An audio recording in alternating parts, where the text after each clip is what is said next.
Hello everyone, I'm George Taylor from ImagiNERDing, and I've got another book for you this week. This time, it is a storybook, or a picture book, all about the Magic Kingdom, which is really unique. I stumbled across this book more than 15 or 20 years ago at a book sale, at a library event, and I was pretty excited to run across it. It's really neat. So it is called Meet Me in the Magic Kingdom by Kathy Jakobsen. Alright, let's take a look at the book.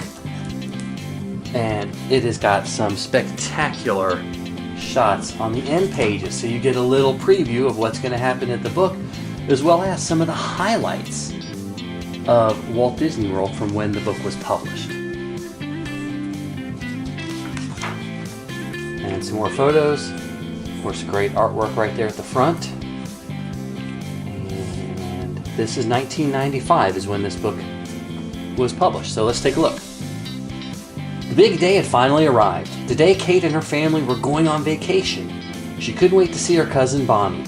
Every summer, the two families planned a vacation together in a new place. Kate's mom called it a family tradition. This year, they had decided to meet at the Magic Kingdom in Florida.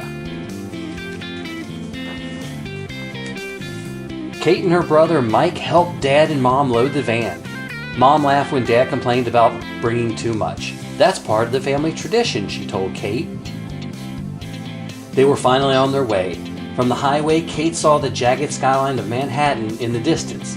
Now she knew why they called the tall buildings skyscrapers. They seemed to reach up and scrape the sky. A few hours later, Kate's dad pointed to a domed building in the distance. There's Washington, D.C., he announced, the nation's capital. They toured the Capitol, where the country's laws are made, the Smithsonian Institution, the Washington Monument, and the Lincoln and Jefferson memorials. They even visited the White House, where the president and the first family lived. Kate's dad took lots of pictures.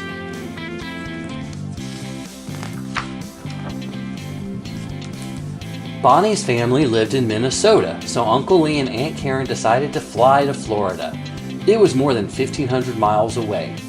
The pilot announced that they would fly over 7 states. It would have taken Bonnie and her family about 3 days to drive, but it took only 4 hours for them to fly. From so high up, it was hard to tell one state from another. The land seemed to stretch out in every direction as far as the eye could see. Bonnie thought the farms of Iowa looked like one of her grandmother's giant patchwork quilts.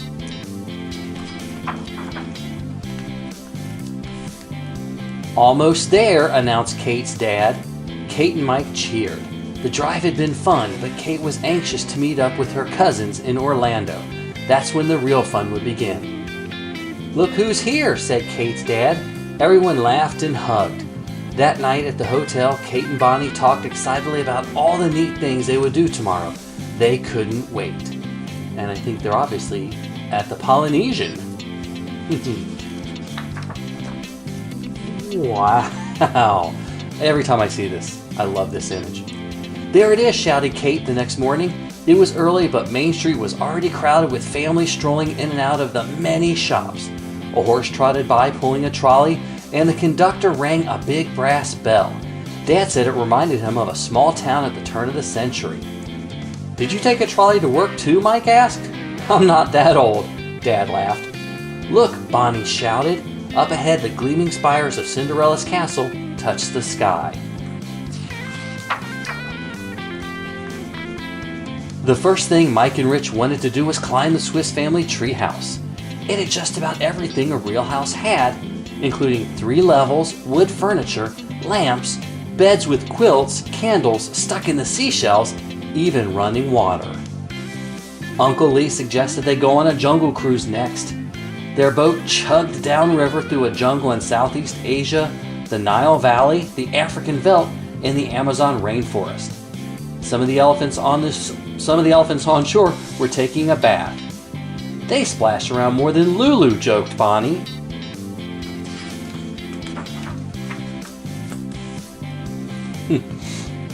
Arg, growled a pirate captain from atop his buried treasure.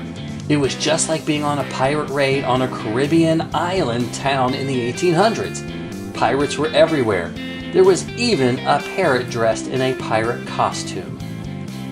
It was easy to understand how Splash Mountain got its name. No one stayed dry as the log plunged down the giant waterfall with a huge splash. Kate and Bonnie sat in front and got soaked. At the entrance to the haunted mansion, Kate read the funny inscriptions on the tombstones in the graveyard. She worried if it might be a little scary inside, but Bonnie said, "It's fun to be scared." Bonnie was right. The ghosts and goblins danced and sang and flew through the air. It was a huge ghost party. One of them even sat on Kate's lap. "Hey Kate," said Bonnie, "I think that ghost wants a ride."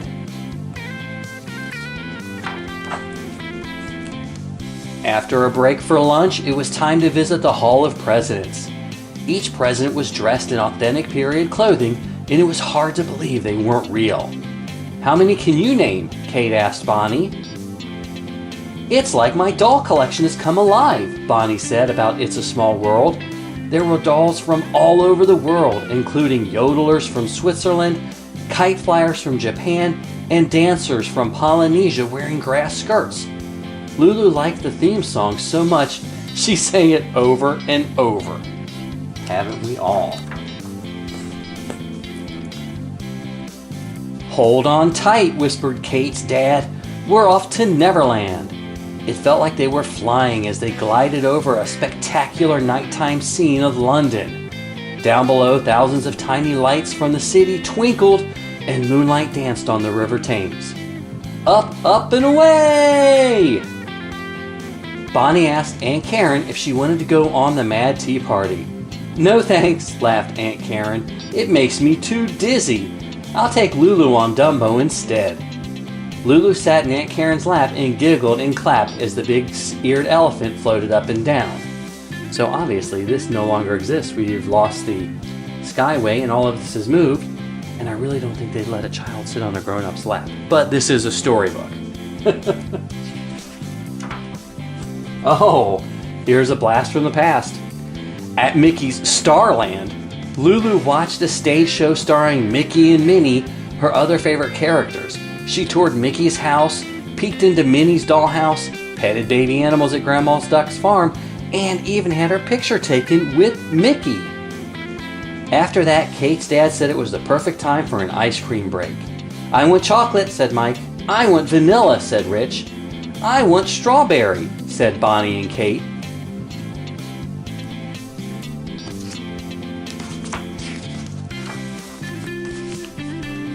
Mike and Rich said they wanted to go on Space Mountain next. "How about we ride the Azure Orbiter first?" asked Kate. From way up high, they had a perfect view of the park. They could even see Aunt Karen and Lulu waving to them from way down below. "Everyone looks like ants," said Bonnie. "Let's go meet a creature from outer space," said Kate as they headed toward the extraterrestrial alien encounter. "I bet the alien is huge and green and has 3 heads." "Sometimes I think my brother's a creature from outer space," joked Bonnie. "Don't we all, Bonnie? Don't we all?" "It's getting late," Kate's dad said a little while later. The sun was going down and everyone was happy but tired. Lulu had already fallen asleep by the time they stopped for dinner at a small cafe, and even Kate found herself yawning once or twice. It had been an exciting day. What better way to end it than by watching a spectacular spectromagic parade? Ah, I wondered why that was upside down. It actually goes up, and I'll need to get a photo of that to show everybody. Very neat. I have to be careful with that one. Ah, and it matches on the other side. Should have left it when I turned over.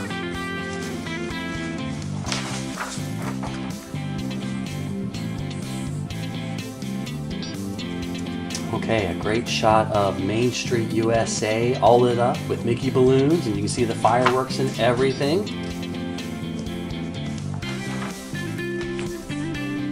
When the parade finally ended, it was time to go back to the hotel. Kate was so tired she could hardly keep her eyes open. She couldn't wait to go to bed, but she was also excited. After all, tomorrow was sure to be another magical day. In here you've got a map that she drew of the Magic Kingdom. And of course, I love maps, so I have to do a close-up shot of this. But it gives you a good idea of some of the attractions in the area and what it was like back in 1995. And of course, we've got more of the photos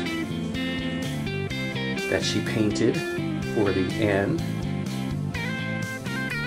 Very nice. Very, very nice. And the end.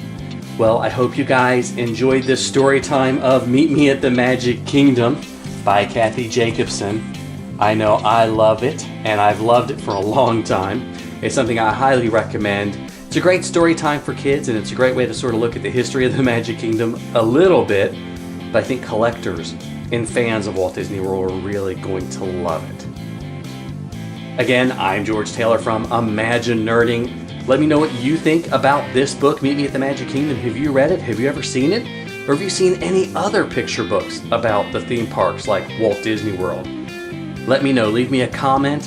I'd love to hear from you. Don't forget to subscribe and give me a big thumbs up. And I hope to see you in the parks.